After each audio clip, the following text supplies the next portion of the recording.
ஹாஜி, இந்த வெளியில் திராட்சை விற்கிறாங்களே, இந்த திராட்சை வந்து இங்கே விளைஞ்ச அந்த திராட்சை தோட்டத்தில் விளைஞ்ச திராட்சை தான். வேணுன்றவங்க அதை வாங்கிக்கோங்க.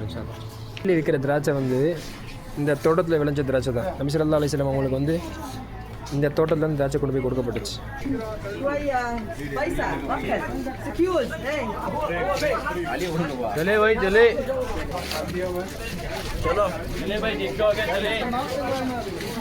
நம்ம குரூப்பில் வந்த ஹாஜிகள் மஸ்தி அந்தாஸில் திராட்சைக்குள்ளே வாங்குறாங்க.